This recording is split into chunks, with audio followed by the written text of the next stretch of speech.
Bonjour à tous et bienvenue dans ce non-live où on va parler de recrutement et d'automatisation. Pour ceux qui ne connaissent pas l'histoire, cette vidéo aurait dû être en live et se passer sur LinkedIn. Sauf que, à la 25e minute, il y a eu un bug et tout s'est arrêté. Donc on était plus de 400 à parler, à discuter d'automatisation. On était sur une super bonne lancée, on s'était tous donné rendez-vous. Il y avait un monde incroyable et à la 25e minute, tout a planté. Évidemment, moi j'avais passé un temps infini à le faire et à le préparer, donc j'étais trop frustrée. Mais on va pas se laisser abattre et donc du coup j'ai décidé de faire la diffusion en différé. Donc là je suis toujours au même endroit, je viens de couper LinkedIn avec toute la frustration du monde et je me dis qu'on va repartir parce qu'il n'y a pas de raison pour que on ne s'accroche pas. Donc bienvenue dans ce non-live de l'école du recrutement. Aujourd'hui, donc, on va parler de recrutement et d'automatisation. Je vais recommencer dès le début, ça va être beaucoup plus simple pour ceux qui n'ont pas suivi le live de suivre. Et je vais donc commencer par me présenter. Donc, je m'appelle Nina et je travaille à l'école du recrutement. À l'école du recrutement, moi, je fais tout ce qui est marketing et growth hacking. Qu'est-ce qui s'est passé? En fait, comment j'ai eu l'idée de faire ce live?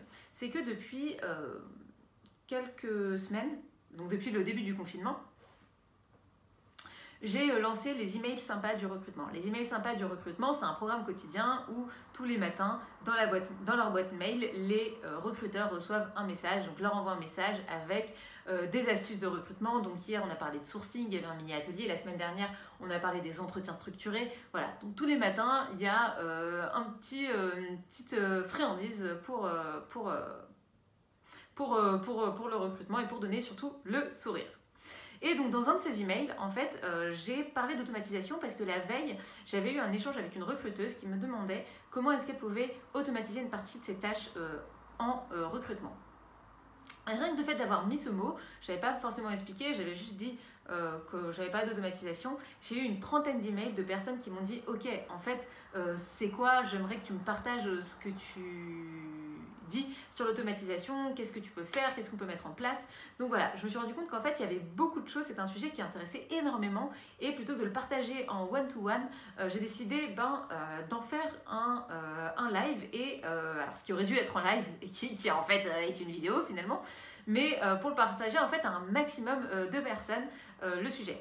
Donc comme je disais tout à l'heure, moi c'est pourquoi l'automatisation, moi c'est un peu mon métier au quotidien à l'école du recrutement, je suis growth hacker, c'est-à-dire que je fais du marketing, mais aussi je m'occupe de tous les sujets d'automatisation de la boîte. Par exemple, il y a quelques semaines, on a mis en place un processus de candidature pour recruter les étudiants de la prochaine promo, donc on a 50 étudiants à recruter, et on a automatisé tout le processus de recrutement.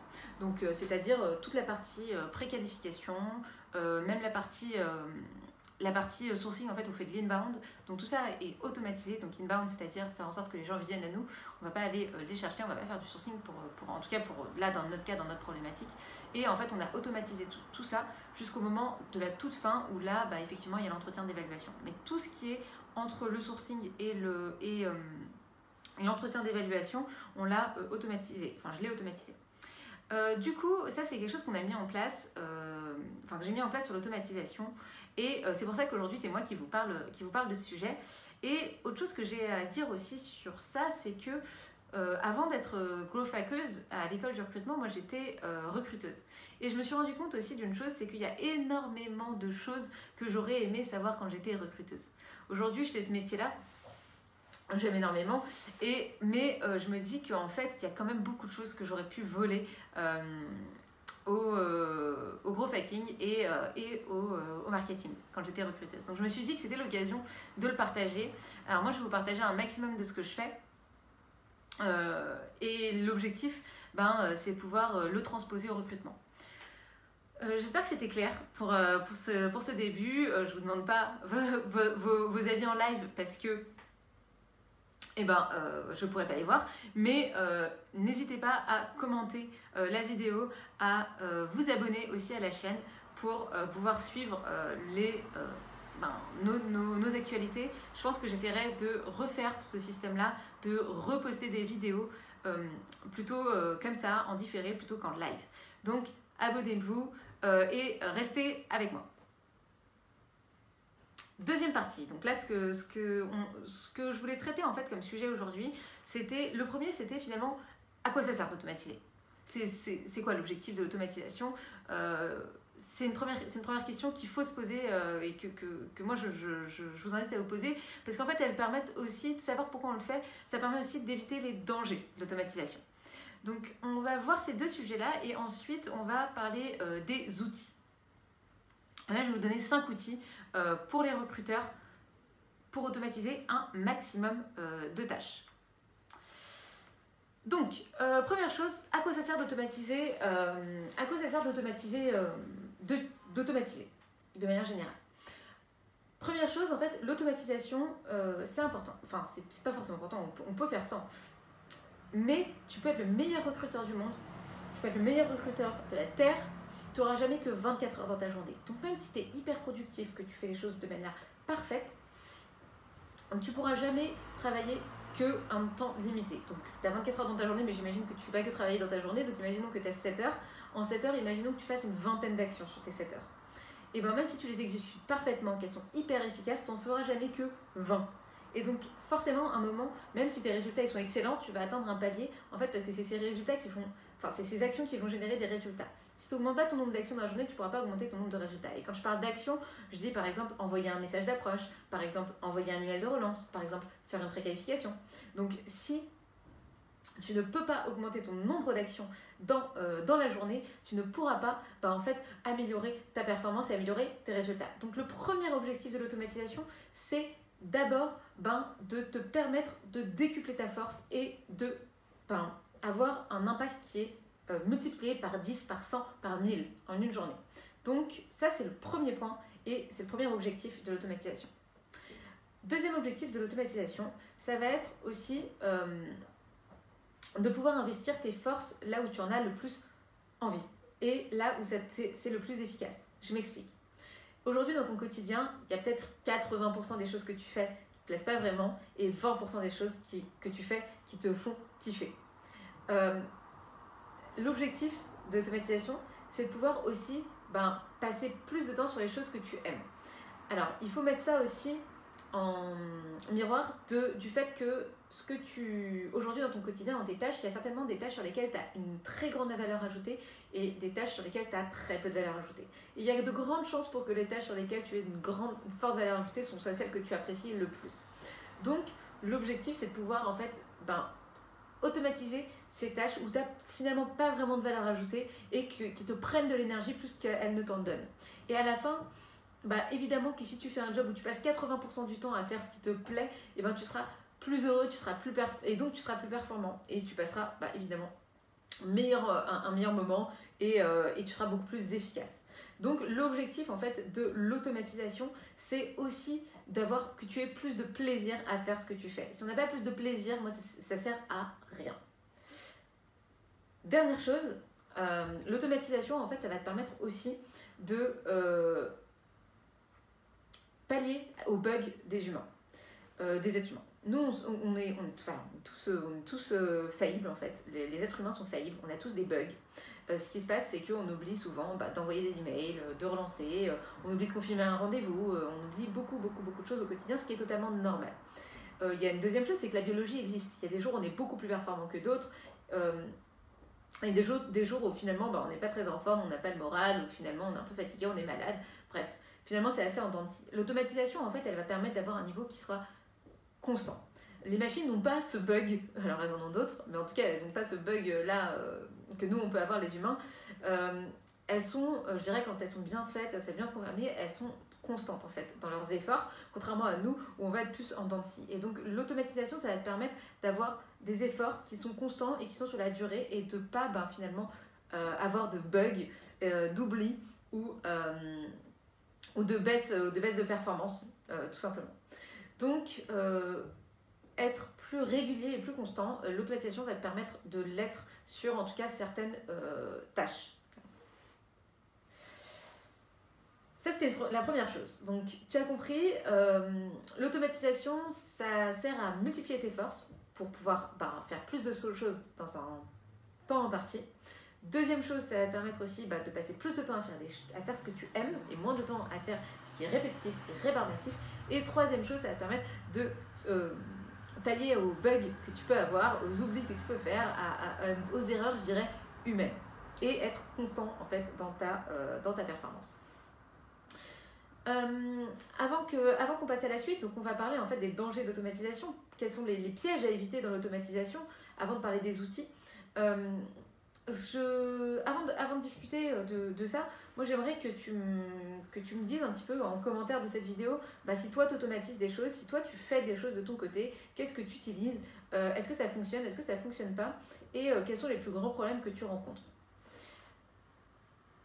Voilà, je te laisse me donner tes réponses. Moi je vais lire tous les commentaires, donc voilà, fais-le en écrit et moi je le verrai pas tout de suite parce qu'on n'est pas en live, mais un petit peu plus tard.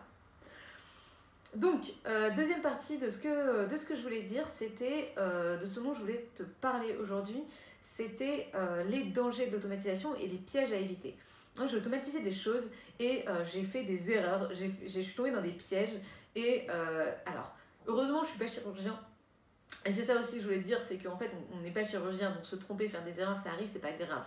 Mais si on peut les éviter, c'est quand même mieux. Donc moi ce que je voudrais te partager ici, c'est des erreurs, c'est des choses que soit moi j'ai faites ou soit que j'ai vu faire et qui sont à ne pas faire qui sont à ne pas faire du tout. En tout cas à éviter le plus possible. Première erreur à ne pas faire, c'est de penser que l'automatisation va améliorer tes pratiques. Si tu fais quelque chose de nul aujourd'hui, tu feras quelque chose de nul à l'échelle astronomique avec l'automatisation. L'automatisation ne va faire qu'amplifier ce que tu fais déjà. Donc si tu fais des choses bien, tu vas avoir quelque chose d'exponentiel et qui peut être incroyable. Par contre, si tu fais des choses nulles, tu vas faire des choses nulles à l'échelle astronomique. Et ça, ça va très très vite se voir. En fait, ce qui ne se voit pas à l'échelle individuelle se verra tout de suite à l'échelle automatisée. Donc il faut que tu sois extrêmement alerte sur ce sujet. L'automatisation ne sauvera pas tes pratiques. Comment est-ce qu'on fait pour éviter ce piège ? Deux choses très importantes. La première, c'est se former. Se former, être certain de ses pratiques, confronter ses pratiques, parce que je sais que quand on est recruteur, souvent on a la tête dans le guidon, on fait beaucoup de choses en même temps, c'est un job qui est presque multitâche, donc on a souvent la tête dans le guidon et parfois on ne prend pas beaucoup de recul par rapport à ce qu'on fait, on ne se pose pas la question, on avance. Et la formation permet de prendre du recul par rapport à ce que tu fais. Il y a des choses que tu fais bien, il y a des choses que tu fais moins bien. Et en fait, ça permet de confronter en fait tes pratiques. Donc ça, c'est la première chose, c'est avoir une bonne formation en recrutement, avoir des bonnes pratiques. À l'école de recrutement, nous, on a notre parcours de formation où on forme et on certifie les recruteurs. Et ils reviennent tous en me disant « Ok Nina, en fait ça je pensais que je le faisais bien, mais en fait je me trompais totalement et maintenant je comprends mieux pourquoi ça ne marchait pas. » Donc ça c'est hyper important, c'est qu'en fait quand on se trompe, on ne s'en rend pas compte, c'est tout à fait normal. Donc ça c'est la première chose, pour ne pas répéter une erreur à l'infini, il faut d'abord être certain de ce qu'on pratique aujourd'hui. Deuxième chose qui est importante aussi, c'est d'avoir en tête que si ça ne marche pas à l'échelle individuelle, ça ne marchera pas à l'échelle de l'automatisation. Donc, la meilleure chose que tu as à faire, c'est de tester sur un échantillon. De tester de deux manières. La première, c'est de tester à la main et faire et refaire, de manière à ce que tu puisses savoir si ça fonctionne et si ça ne fonctionne pas, que tu puisses optimiser. Imaginons que ce soit un message d'approche, que tu commences à le faire, s'il ne marche pas, que tu le changes et vois s'il fonctionne mieux, etc. jusqu'à avoir un message d'approche qui fonctionne extrêmement bien. Et à ce moment-là, et uniquement à ce moment-là, ça vaut le coup de l'automatiser. Mais avant ça, ça ne sert à rien parce que tu vas automatiser quelque chose qui ne marche pas. Donc, très important, tester ce que tu fais avant de le mettre à l'échelle. Donc, à la main, et puis ensuite auprès de 100 personnes, 200 personnes, 300 personnes, 400 personnes, etc. Jusqu'au moment où tu te dis, ok, là en fait j'ai 80% de réussite, 100% de réussite, je vais pouvoir automatiser. Et c'est là où en fait tu vas passer à la partie outils et tu vas automatiser ce que tu fais. Donc très important pour ne pas tomber dans le piège d'amplifier quelque chose de nul, c'est de se former et d'abord tester sur des échantillons. Deuxième danger à éviter quand on veut automatiser ces pratiques, c'est de perdre de vue que l'automatisation, c'est un moyen et non une fin. C'est-à-dire qu'il y a beaucoup de gens, quand ils commencent à automatiser, ils commencent à vouloir tout automatiser. Mais en fait, ça ne sert à rien de tout automatiser. Il y a des choses qui sont automatisables et qui sont intéressantes à automatiser, et d'autres qui ne le sont pas du tout. Je m'explique. Imaginons que tu vas y approcher 10 personnes sur LinkedIn, ok, et que c'est un profil que tu ne seras jamais amené à re-recruter, etc., etc. Ben, ça ne sert à rien en fait d'automatiser ça, parce que tu vas passer plus de temps à vouloir automatiser et à mettre en place ton système d'automatisation plutôt que si tu le faisais à la main. En fait, en l'occurrence, là, le faire à la main, ça va beaucoup plus vite que d'automatiser. Donc l'automatisation, c'est loin d'être une obsession, ça ne doit pas être systématique. Parfois, il y a beaucoup de choses que tu réussis à faire mieux à la main, qui prennent moins de temps à la main à faire que si tu l'automatisais. Donc ça, c'est aussi toujours à garder en tête, c'est pourquoi je veux faire ça et quel est mon objectif. Donc ça, c'est le deuxième danger de l'automatisation, c'est finalement de ne pas prendre en compte ce coût initial. C'est-à-dire qu'au début, l'automatisation, ça te prend du temps, ça te prend de l'investissement, et puis après, ça va tourner tout seul. Il y a quand même un temps au début où ça va prendre beaucoup d'investissement. Troisième chose aussi qui est importante dans l'automatisation, c'est de mesurer ce que tu fais. Tu ne peux pas présumer de ce qui va marcher ou de ce qui ne va pas marcher. Je sais que tu en as envie, je sais que tu es persuadé de savoir ce qui va marcher, ce qui ne va pas marcher. Crois-moi, tu ne sais pas ce qui va marcher ou pas marcher. Je vais donner un exemple très rapide. À l'école du recrutement, on devait faire une page de vente sur laquelle les gens devaient laisser leur email. Et c'était pour un programme email qui s'appelle les saveurs du recrutement. Et on s'est dit, ok, il faut qu'on trouve une image. On avait deux choix. Première image, une tente au milieu de la nature, de nulle part, rien à voir avec le sujet. La deuxième image, c'était des macarons. Des macarons, on s'est dit, beaucoup mieux, les macarons, c'est du sucré, les macarons, c'est une friandise, on fait les saveurs du recrutement, ça tombe bien, on va mettre des macarons. Sauf que l'image avec la tente était celle qui était optimisée et préconisée par le site. Donc on s'est dit, on va tester entre les deux laquelle fonctionne le mieux. Et celle avec les macarons fonctionnait 3 fois plus, en fait. Non, pardon. J'ai dit exactement l'inverse de ce que je pensais, marchait 3 fois moins, pardon. Donc celle avec la tente qui était dans le désert, qui n'avait rien à voir avec le sujet, a marché donc 3 fois plus que l'image des macarons qu'on pensait à la base marcher. Donc en fait, on a présumé de quelque chose qui était totalement faux. Et ça, en fait, si on ne l'avait pas mesuré, on n'aurait jamais su. Si on n'avait pas mesuré, en fait, le nombre de personnes qui laissaient effectivement leur adresse mail quand il y avait une image de macaron et le nombre de personnes qui laissaient effectivement leur adresse mail quand il y avait une image de tente dans le désert, on n'aurait jamais su. Donc ça, c'est un objectif aussi, c'est très important, c'est de mesurer en permanence, parce que c'est le fait de mesurer qui va te permettre de t'améliorer aussi tous les jours. Donc mesurer, c'est très important d'avoir des mesures. Donc par exemple, quand on envoie des emails, l'outil, la mesure qui est importante à avoir en tête, ça va être le taux d'ouverture des emails. Le taux d'ouverture des emails, ça veut dire quoi? Ça veut dire que si tu as un bon taux d'ouverture, ça veut dire que ton objet aura été assez intriguant, qui va avoir donné envie aux gens de cliquer dessus. Pour te donner un à titre indicatif, un bon taux d'ouverture, c'est à partir de 35% jusqu'à et plus en fait, jusqu'à moi le plus haut que j'ai fait c'était 70% sur 1500 personnes, mais après plus tu augmentes en fait le nombre de personnes que tu as à qui tu envoies, et plus ton taux d'ouverture aura tendance à diminuer. Donc je t'épargne un petit peu les détails techniques, mais en tout cas tout ça pour te dire que si tu veux mesurer en fait la pertinence de ton message d'approche, tu vas mesurer d'abord le taux d'ouverture de ton email, parce que si tu peux avoir le plus bel email du monde, si personne l'ouvre, ça sert à rien. Donc taux d'ouverture, c'est la première chose qu'il faut regarder. Et deuxième chose que tu vas regarder, ça va être le taux de clic ou le taux de réponse. C'est-à-dire que sur les personnes qui l'ont ouvert, combien ont trouvé ça intéressant, assez intéressant pour leur donner envie soit de te contacter, soit de te répondre. Donc ça par exemple, c'est des métriques, c'est des mesures qu'il faut sans arrêt prendre pour s'améliorer. Donc, toujours s'améliorer. Là, par exemple, en l'occurrence, pour la page de vente dont je disais tout à l'heure, c'était le nombre de personnes qui laissaient leur email. Il faut toujours savoir, en fait, qu'est-ce qu'on veut obtenir et donc, du coup, qu'est-ce qu'on veut mesurer.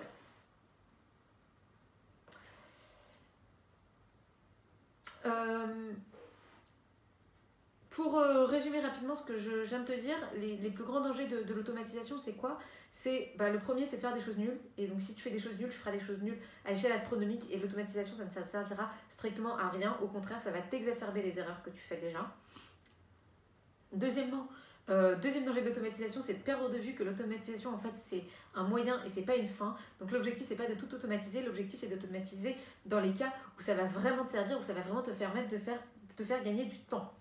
Et troisième danger d'automatisation, ça va être de ne pas mesurer ce que tu fais. Si tu ne mesures pas, tu ne vas pas pouvoir améliorer et surtout, en fait, tu vas rester dans tes biais cognitifs qui sont par exemple de penser que quelque chose marche très bien alors que ça ne marche pas en fait.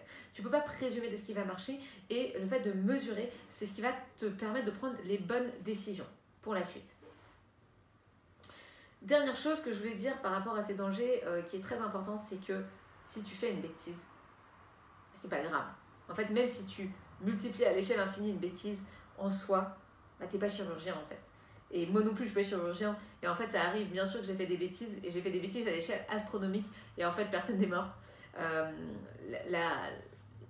La pire chose qui puisse t'arriver, c'est quelqu'un qui va t'envoyer un email, qui va se plaindre. Et dans ces cas-là, si quelqu'un se plaint d'un email que tu peux lui envoyer, tu t'excuses, tu dis écoute, voilà, je suis désolée. Et puis tu lui réponds tout simplement. Voilà. Donc tu l'écoutes et puis tu t'excuses. Au final, c'est pas très grave de se tromper. Plus on veut avancer vite et plus on risque de casser des choses. Donc finalement, voilà, prendre le risque aussi de le faire. À un moment, il faut se lancer. Une fois qu'on sait qu'on fait les choses bien, à un moment, il faut se lancer. Et puis au final, la pire des situations n'est pas si dramatique que ça. Voilà, j'espère que c'était clair pour ces deux premières parties. Maintenant, je vais passer plutôt à la partie outils. Alors, j'aurais aimé que ce soit en live parce qu'on aurait pu en fait confronter nos pratiques et puis j'aurais voulu avoir un petit peu les retours terrain des recruteurs. Je sais qu'il y en a quelques-uns qui ont déjà mis en place des choses. Mais moi, je vais vous dire un petit peu les outils que tu peux utiliser en fait toi dans ton quotidien et dans ton métier de recruteur. Du coup, première chose, premier outil qui est hyper pratique, c'est Calendly. Calendly, alors ça s'écrit C-A-L-E-N-D-L-Y. C'est un outil qui va te permettre de prendre un rendez-vous. Alors, en fait, ça va être un lien qui va te connecter à ton agenda et tu vas pouvoir envoyer ce lien à ton candidat. Donc, au lieu de faire plusieurs allers-retours par email ou par téléphone pour convenir d'une adresse, d'un lieu, d'une heure de rendez-vous, tu vas pouvoir lui envoyer ton agenda avec tes créneaux que tu as de disponibles pour faire passer des entretiens et c'est lui qui va choisir ton créneau. Donc évidemment, tu n'auras pas tout ton agenda qui sera exposé à tout le monde, tu auras juste les quelques créneaux que toi tu auras choisi de libérer sur ton agenda que tu pourras donner directement à tes candidats. Donc ça c'est super bien parce que ça va te permettre en fait de gagner beaucoup de temps dans toute la mise en place du rendez-vous et ces allers-retours qu'on perd avec les emails, les numéros de téléphone et je peux pas, et est-ce que 15h tu peux, est-ce que 15h30 tu peux pas et machin. Donc ça va vraiment te permettre de faciliter la prise de rendez-vous.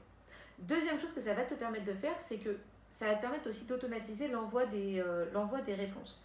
C'est-à-dire qu'une fois que la personne elle a pris rendez-vous, tu peux générer un email automatique qui va lui confirmer le rendez-vous, un email qui soit personnalisé, qui va mettre son prénom, son nom, qui va mettre le lieu du rendez-vous, qui va mettre l'heure du rendez-vous, que toi-même tu pourras préconfigurer et qui sera envoyé automatiquement après la prise de rendez-vous et qui va confirmer le rendez-vous.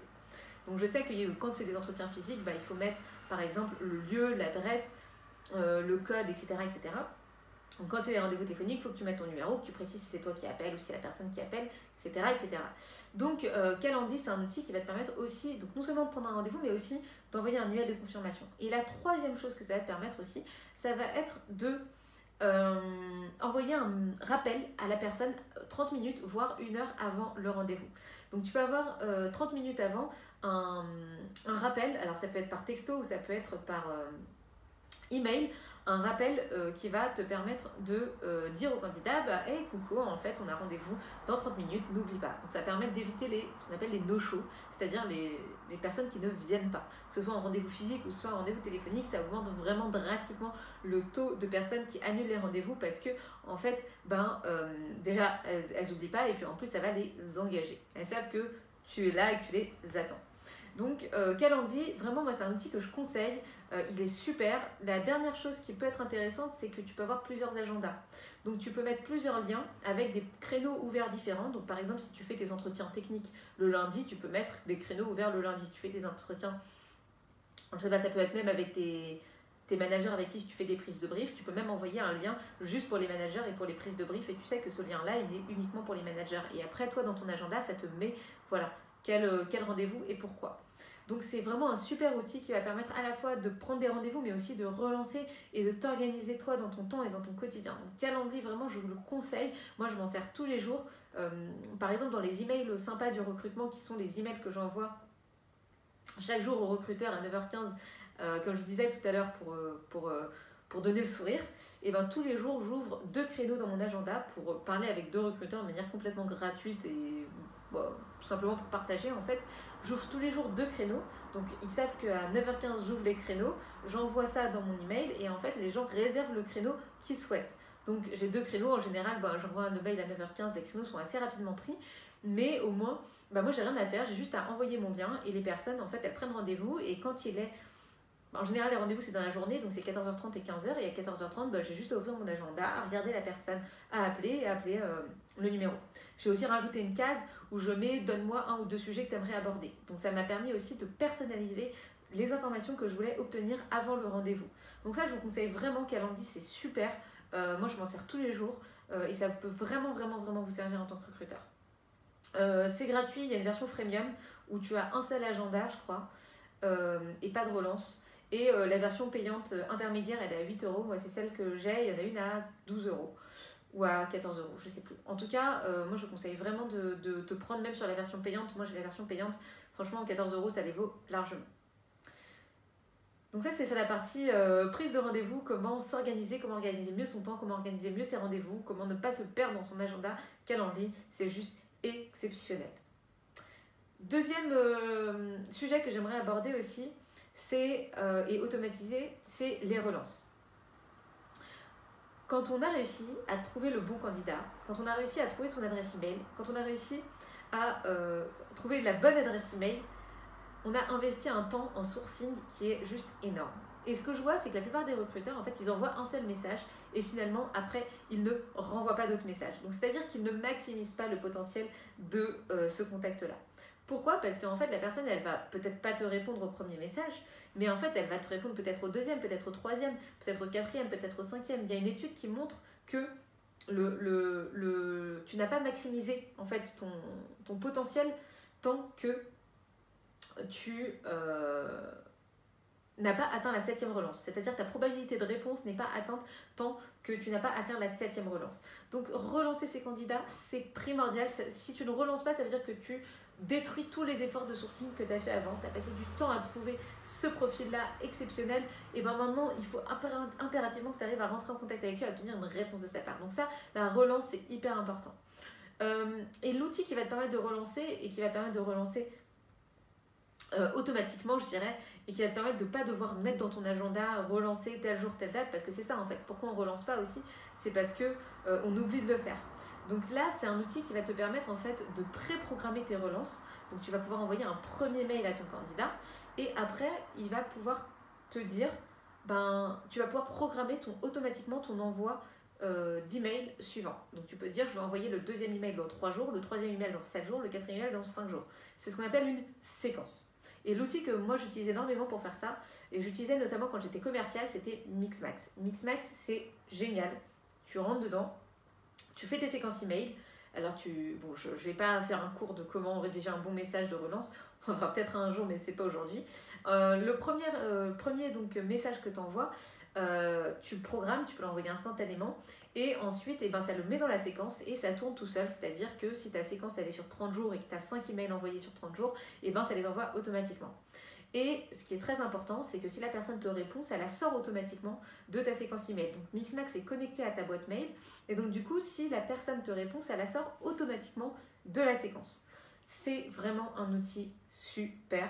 En plus de ça, il traque les ouvertures.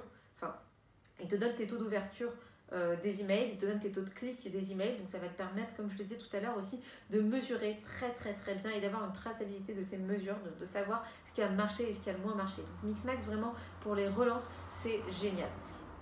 Il a aussi un outil de prise de rendez-vous. Moi, je préfère celui de Calendly parce qu'il le fait beaucoup mieux, je trouve. Mais si tu veux, tu peux avoir un outil intégré avec les deux. Donc, relance plus agenda et Mixmax le fait très bien. Tu peux aussi programmer tes emails en avance. Tu peux faire avoir des templates. Enfin, tu peux avoir beaucoup de choses sur Mixmax. Voilà, je te conseille. Il se plug aussi à Gmail. Donc, tu vas pouvoir t'en servir même depuis ton interface Gmail. Donc Mixmax, vraiment, je le conseille. Il y a une version gratuite, il me semble, où tu ne peux pas faire de séquence. Et il y a une version payante qui est aux alentours de 30 € par mois. Pareil, ça les vaut largement. Moi, je m'en suis servie, mais à foison quand j'étais sales. Maintenant, j'ai un autre outil qui est un outil marketing, mais c'est vraiment super. Tu peux même importer des listes de contacts. Tu peux importer des listes de contacts avec l'adresse mail et le prénom. Et en fait, il va pouvoir te personnaliser l'email avec la variable prénom. Donc, que ça dise bonjour, Jérôme, par exemple. Et ça met le texte après. Donc tu peux personnaliser, tu peux même mettre le nom de l'entreprise. Tu peux personnaliser un certain nombre de variables comme ça qui vont donner à ton texte plus de personnalisation et qui va permettre aussi de faire en sorte que ça marche mieux. Donc ça, je vous conseille vraiment de le faire. Une petite astuce aussi pour faire des séquences, même si on n'est pas là pour ça, mais pour faire des séquences email qui marchent bien, c'est de faire un message de fermeture d'email, c'est-à-dire que le dernier message de relance, tu dis bah voilà, écoute, je t'ai relancé cette fois, c'est mon dernier email de relance, voilà, à partir d'ici j'arrête de t'embêter, je pense que t'es pas intéressé, et arrêter après. C'est moi dans mes messages celui qui marche le mieux. Je l'ai intitulé je crois en objet puis-je clore ton dossier. Pourquoi puis-je clore ton dossier? C'est parce qu'en fait ça permet aux personnes de savoir que en fait tu vas pas les relancer indéfiniment et ça crée la peur en fait de passer à côté de quelque chose. Donc il y a beaucoup de gens qui répondent à ce message et qui parfois s'excusent en fait de ne pas avoir répondu pendant les 7 messages précédents. Tout ça pour dire qu'en fait si la personne ne répond pas, c'est pas forcément qu'elle n'est pas intéressée, c'est peut-être que c'était pas sa priorité, peut-être qu'elle n'avait pas eu le temps, peut-être qu'elle n'avait pas l'envie et voilà. Donc il faut toujours relancer, c'est très important. Ça, c'était pour le deuxième outil. Donc, on a Calendly pour la prise de rendez-vous, on a Mixmax pour les relances. Troisième outil, c'est Amélie Collina qui me l'a fait découvrir. C'est juste génial. Ça permet en fait de pouvoir copier-coller un texte depuis n'importe où sur Internet. Je m'explique. Il y a souvent des choses que tu es amené à répéter, notamment sur LinkedIn par exemple, quand tu as des demandes de mise en relation, peut-être que les gens t'envoient des messages, peut-être que les gens t'écrivent, peut-être que les gens t'envoient leur CV et que tu es amené souvent à redire les mêmes phrases régulièrement. Merci pour votre CV, je reviens vers vous, je sais pas quoi, bref, peu importe ce que tu es amené toi à répéter. Souvent, moi par exemple, ce que je répète souvent dans mon quotidien, c'est, alors j'adore quand les gens le font, donc j'essaye de faire des choses qui soient de répondre systématiquement. C'est quand les gens me remercient en fait sur les mails que j'envoie le matin par exemple à 9h15. J'ai beaucoup de demandes LinkedIn de gens qui viennent me parler pour me remercier. Ce que je fais, c'est qu'en fait j'ai un message, j'ai un raccourci.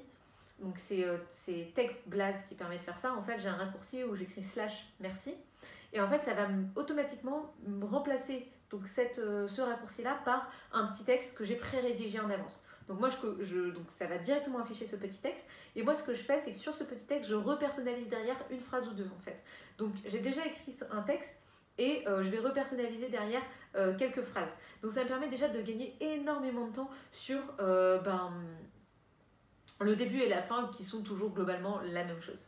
Donc ça, je vous conseille de le faire. Donc, en fonction de ce que vous automatisez, de ce que vous rédigez et vous écrivez régulièrement. Alors ça marche sur LinkedIn, ça marche partout sur Internet, en fait, sur Google, ça peut être une requête, ça peut être en fait juste / et... Alors le raccourci c'est toujours / et avec un mot. Par exemple, si tu mets / développeur, et que tu as préenregistré ta requête développeur, en fait ça va directement remplacer par ta requête booléenne. Donc voilà, l'idée c'est que tu vas dans cet outil-là, tu peux écrire tous les textes que tu veux et en fait appeler le texte depuis n'importe où sur le web. Donc ça, c'est vraiment génial pour les requêtes, mais aussi pour les messages, pour les invitations LinkedIn. Voilà, je t'invite à le faire. Sur les mails, ça peut marcher aussi, sauf que en fait, sur les mails, tu as souvent la fonction template. Et moi, cette fonction-là, en fait, a même remplacé les templates par mail. Je mets slash et puis après, j'ai mon raccourci que j'utilise et qui remplace en fait la variable, le mot. Donc TextBlast, c'est génial, c'est hyper facile d'utilisation, c'est gratuit. Je t'invite vraiment à aller voir. Voilà, j'ai essayé d'expliquer au mieux, mais c'est assez difficile. Donc vraiment, va voir TextBlast, c'est incroyable. J'adore cet outil, je m'en sers tout le temps, je le conseille à tout le monde, que tu sois commercial, que tu sois recruteur, que tu sois, peu importe le métier que tu fais, on est tous amenés à répéter la même chose souvent par message. Donc vraiment, utilise-le, et en plus le grand avantage, c'est que tu peux utiliser une partie et personnaliser une partie. Autre outil qui est assez cool et là qui va te permettre de t'aider dans tes préqualifications téléphoniques ou pas téléphoniques d'ailleurs, c'est Typeform.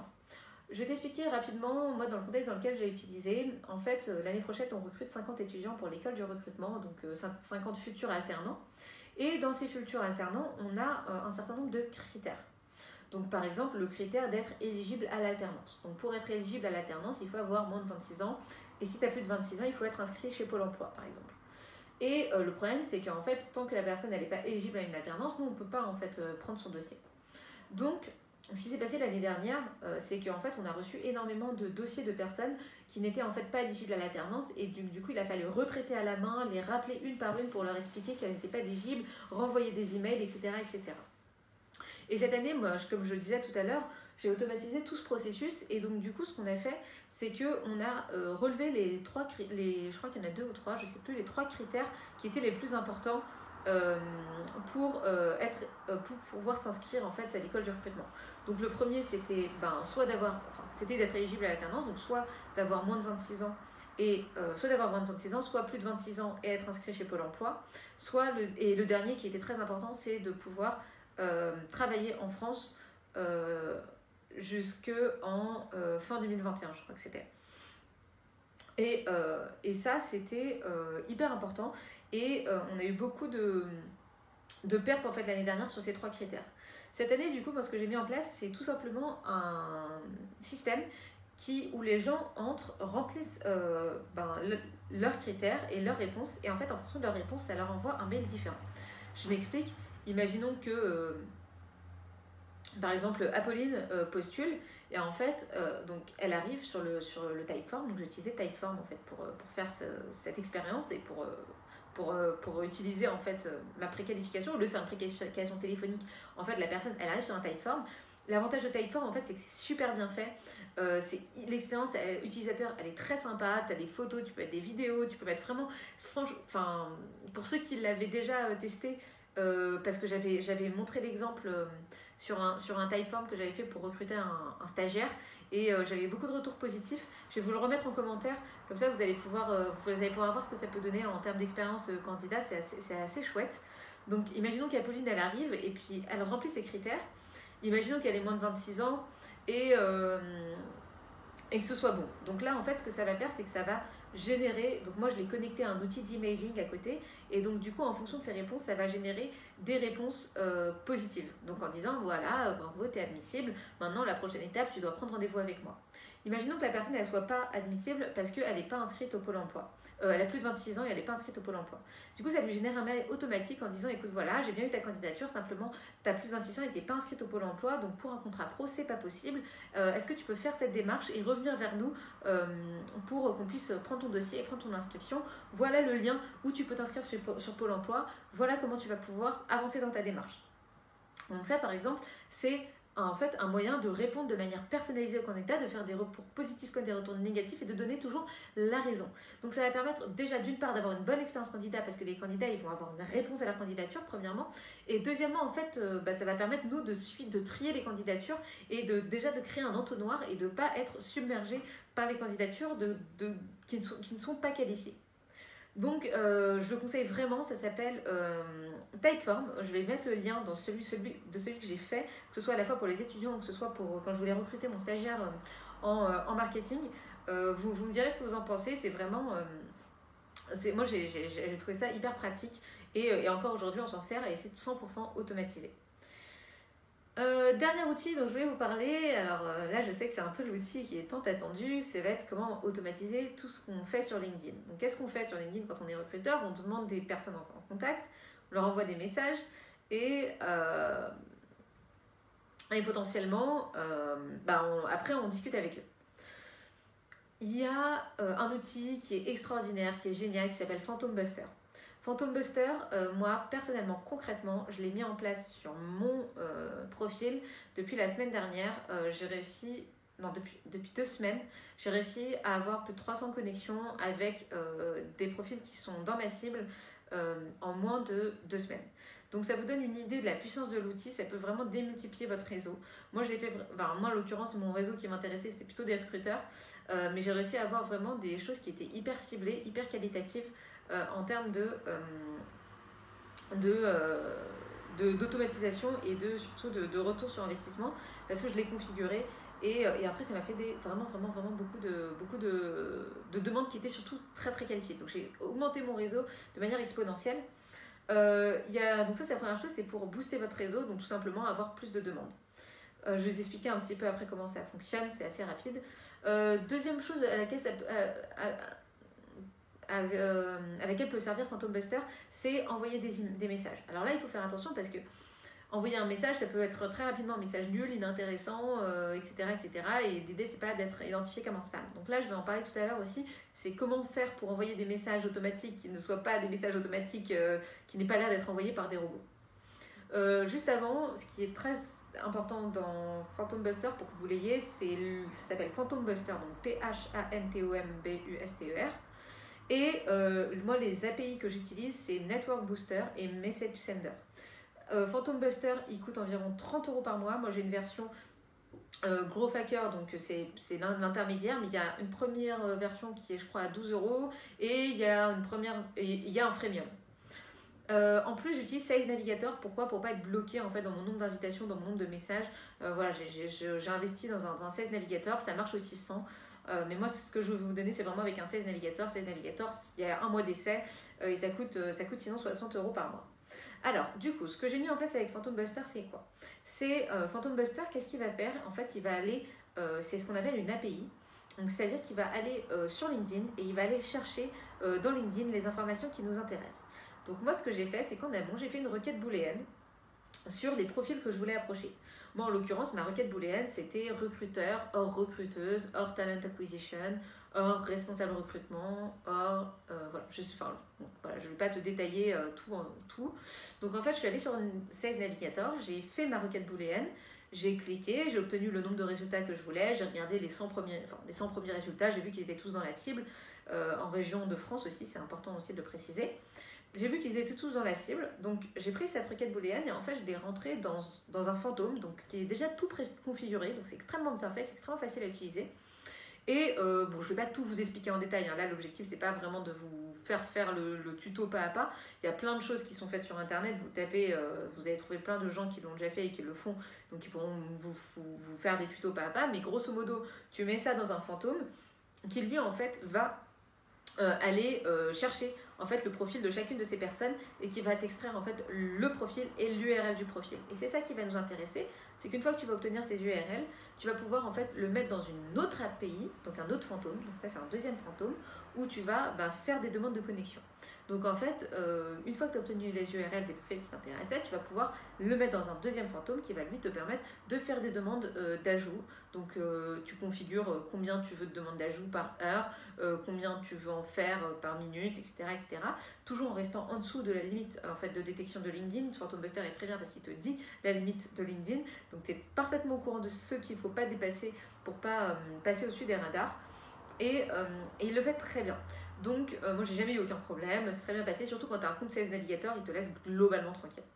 Donc deuxième chose, ça peut te permettre d'envoyer des demandes d'ajout de connexion.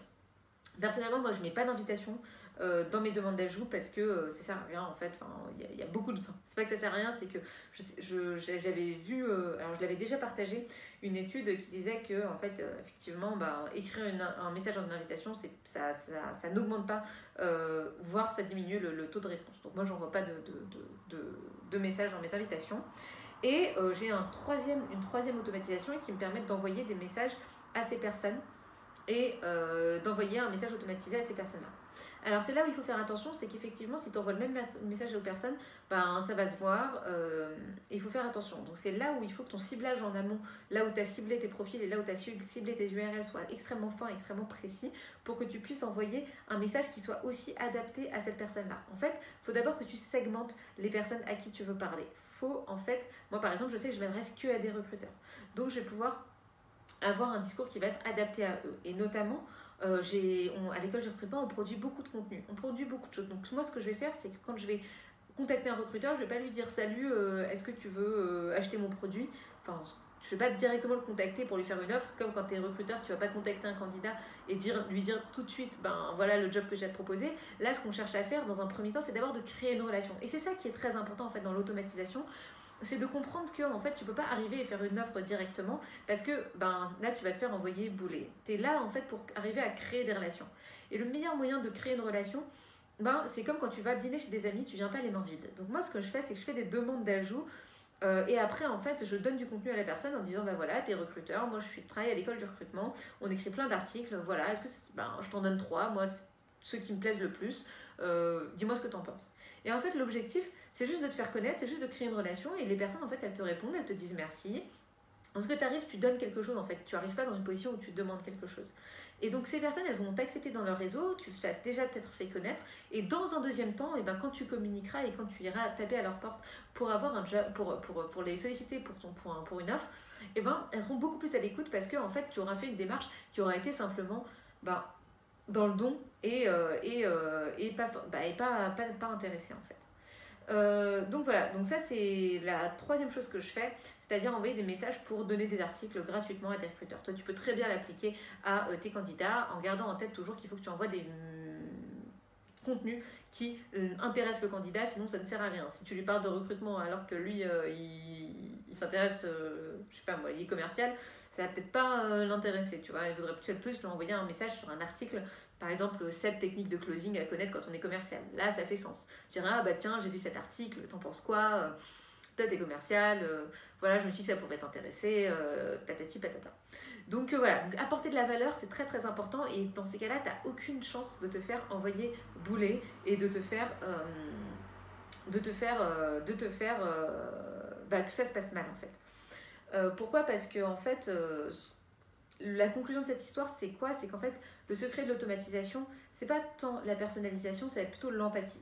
Si tu arrives à comprendre ce qu'il y a dans la tête de la personne, si tu arrives à comprendre quelles sont ses questions, si tu arrives à comprendre ce dont elle a besoin, si tu arrives à comprendre ses préoccupations, et là, tu vas pouvoir lui apporter un contenu qui va l'intéresser et tu vas pouvoir créer une connexion avec elle. Mais si tu es là en train de te demander directement en train de lui proposer une offre et de lui proposer un job, c'est sûr que la personne, en fait, elle va pas connecter avec toi parce qu'en fait, tu te mets toi au centre de la discussion alors qu'il faudrait la mettre elle au centre de la discussion pour créer une relation. Donc là, en fait, en arrivant pas les mains vides, en arrivant avec des choses où tu t'intéresses à elle, où tu essaies de comprendre ces problématiques-là, il n'y a absolument aucune raison pour que ça ne passe pas. Mais pour ça, ça demande de bien connaître sa cible et surtout de s'adresser à un segment parce que les préoccupations des commerciaux ne sont pas les mêmes que les préoccupations des développeurs, qui ne sont pas les mêmes que les préoccupations des DAF par exemple. Donc voilà, donc en fait segmenter ton approche, segmenter les gens que tu vas approcher, ça va être très important et leur adresser un message qui va être spécifique. Tu n'es pas obligé d'aller dans l'hyper-personnalisation, mais par contre d'être dans un certain degré d'empathie avec la personne, c'est extrêmement important et c'est ça, je dirais, le secret et le plus grand secret de l'automatisation, ça va être l'empathie. Si tu essaies d'adresser le même message à tout le monde, clairement, là, ça ne va pas marcher. C'est vraiment ça en fait qu'il faut que tu gardes en tête et c'est pareil pour les emails, c'est pareil pour les messages d'approche. En fait, si tu arrives à créer une connexion avec la personne, c'est ça qui va compter finalement. Et c'est ça qui est le plus important avant même de chercher à créer une relation, de faire une offre. Donc l'automatisation, elle va te servir à quoi? Elle va te servir vraiment à investir dans cette relation et à apporter de la valeur. Pour faire une offre, bah, très clairement, c'est plus pertinent de le faire à la main pour être plus précis dans ce que tu fais. Et on ne peut pas tout automatiser, comme je le disais au début, on ne peut pas tout automatiser. Donc là, l'automatisation, elle va te permettre en fait déjà de pouvoir attirer un certain nombre de personnes à toi, d'avoir déjà un bon réseau autour de toi.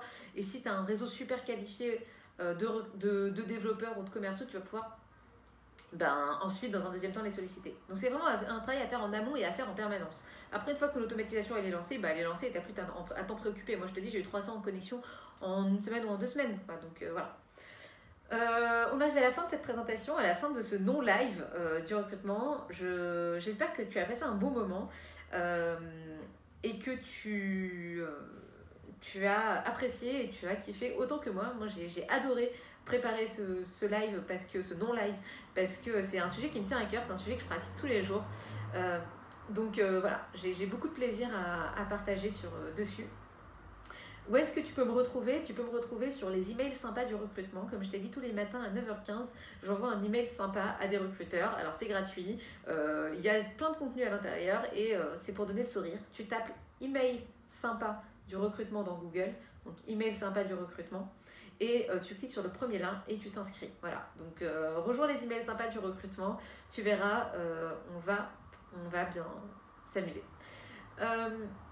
Deuxième chose, je ne sais pas quand est-ce que sera le prochain non-live, il sera annoncé aussi dans les emails sympas du recrutement, donc continue à nous suivre. Sinon, garde la pêche et continue à suivre l'école du recrutement. À bientôt.